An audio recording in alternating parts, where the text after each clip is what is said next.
नमस्कार साथियों, स्वागत है आपका हमारे चैनल हिंदी पैथोलॉजी में।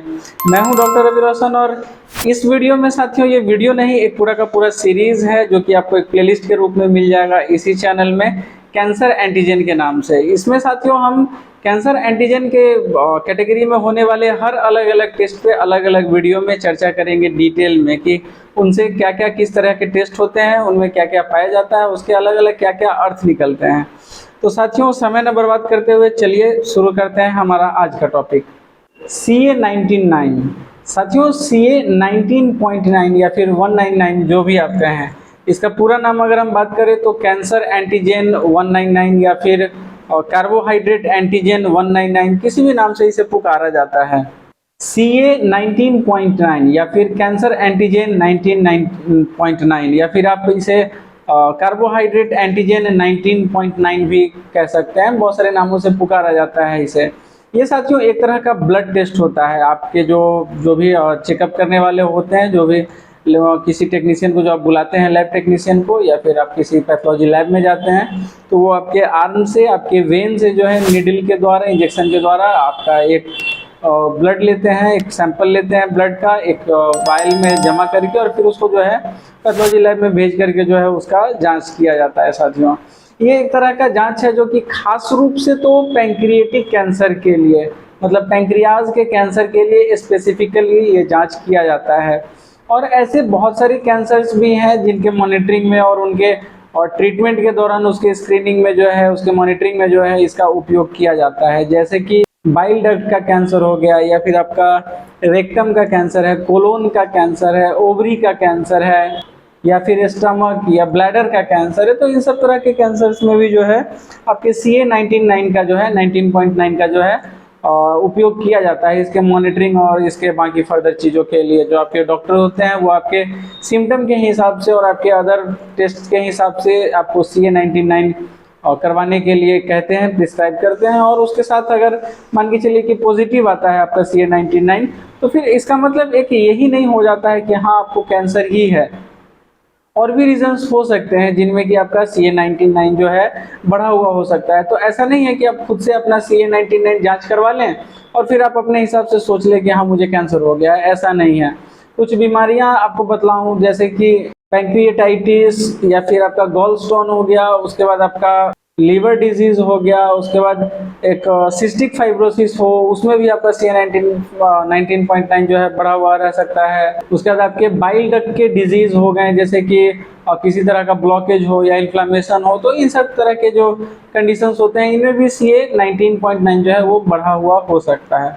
हालांकि ये एक बात है कि जो अदर बीमारियों में जो CA19.9 का जो रेशियो रहेगा बढ़ने का, वो थोड़ा मोड़ा हल्का फुल्का बढ़ा हुआ होगा। वहीं जो आपका अगर कैंसर की बात है और पैंक्रिएटिक कैंसर हो या अदर कैंसर हो, तो उन कंडीशन में जो है CA19.9 जो है बहुत ज़्यादा बढ़ा हुआ रहता है, हद से ज़्यादा बढ़ा हुआ रहता है। तो और एक ये भी है कि कुछ कुछ लोगों में ये भी पाया जाता है कि कैंसर होने के बावजूद जो है उनका CA19.9 जो है वो बढ़ा हुआ नहीं पाया जाता है। तो इसीलिए ये न तो इस बात को 100% गारंटी करता है कि आपको कैंसर है ही नहीं, इस बात को गारंटी करता है 100% कि नहीं कैंसर नहीं ही है।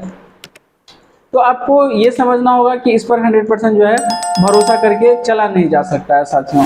इसके अगर हम नॉर्मल रेफरेंस रेंज की बात करें साथियों, तो 37 यूनिट पर मिलीलीटर जो है इसका नॉर्मल लेवल होता है।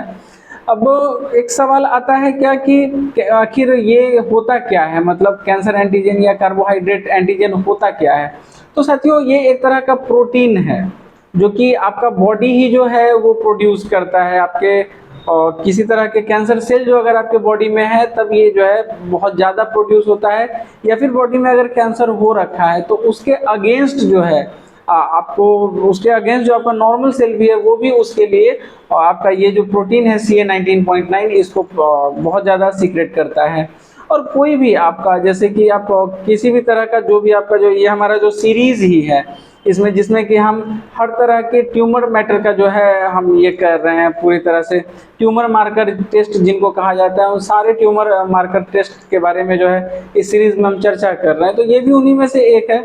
और ट्यूमर मार्कर टेस्ट में जो हम ट्यूमर मार्कर जिसे कहते हैं वो है कि एक तरह का सब्सटेंस जो आपका बॉडी जो है वो पैदा करता है, माने कि आपका कैंसर सेल जो है या फिर आपका नॉर्मल सेल भी जब कैंसर अगर हो रखा हो तो वो क्या करता है कि उसके अगेंस्ट में जो है आपको ये पैदा करता है बहुत ज़्यादा, जिसके बड़े होने से आप समझते हैं कि हाँ भाई आपको कैंसर हो सकता है या फिर अदर जो डिजीजेज मैंने बतलाई ये भी हो सकती हैं।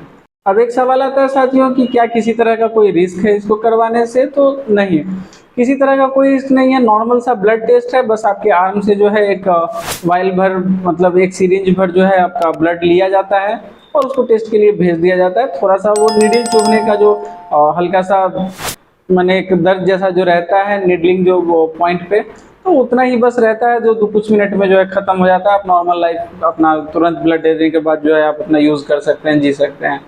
अगर हम बात करें कि क्या किसी तरह का प्रिपरेशन का ज़रूरत पड़ता है इस टेस्ट के लिए, तो ज़्यादातर कंडीशंस में तो नहीं, किसी तरह का किसी प्रिपरेशन का ज़रूरत नहीं। आप अपना नॉर्मल लाइफस्टाइल में जाकर के सीधा अपना ब्लड टेस्ट करवा करके और ये करवा सकते हैं। लेकिन कभी कभार कुछ मेडिकेशंस खास करके होते हैं, तो आपको ये तो होना चाहिए, एक तो इसको खुद से अपने मर्जी से कराने का कोई मतलब नहीं बनता है साथियों, और दूसरा आपके डॉक्टर हैं तो डॉक्टर को आप अपना आपका जो मेडिकेशन क्या चल रहा है नहीं है उन्हें पता रहता है। तो कुछ मेडिकेशन अगर ऐसा है जो इसके रिपोर्ट को वेरी कर सकता है तो आपको कुछ समय के लिए उसे बंद करवा करके और फिर हो सकता है कि बोले कि आप ये टेस्ट करवाइए। तो अपने जो भी आपके डॉक्टर हैं उनको आप कंसल्ट करें और उनको फॉलो करें उनके बताए हुए प्रिस्क्रिप्शन को। बाकी साथियों CA19-9 के बारे में मैंने पूरी कोशिश की है कि आपको पूरा समझा सकूं कि क्या है ये। इसके बारे में आशा करते हैं कि सब कुछ आप समझ गए हों, अब आपको पता है कि CA19-9 होता क्या है। साथियों अगर आपको वीडियो पसंद आया हो, जानकारी अच्छी लगी हो, तो प्लीज़ वीडियो को लाइक करें। अगर चैनल पे नए हैं तो सब्सक्राइब कर सकते हैं, बेल आइकन आप दबा सकते हैं ताकि इस सीरीज़ के अगले वीडियो के लिए आपके पास जो है नोटिफिकेशन आ जाए ताकि आपको पता चल सके। बाकी अगर कुछ सजेशन देना हो या फिर कुछ पूछना हो, किसी तरह का कुछ रिकमेंड करना हो कोई टॉपिक या किसी तरह का कोई पैथोलॉजी टेस्ट जिस पर कि आप चाहते हैं कि मैं वीडियो बनाऊं, तो प्लीज़ आप कमेंट कर सकते हैं। मैं आपके प्रत्येक कमेंट्स को जो है बहुत ध्यान से देखता हूं। तो पूरा वीडियो देखने के लिए धन्यवाद साथियों, मिलते हैं अगले वीडियो में।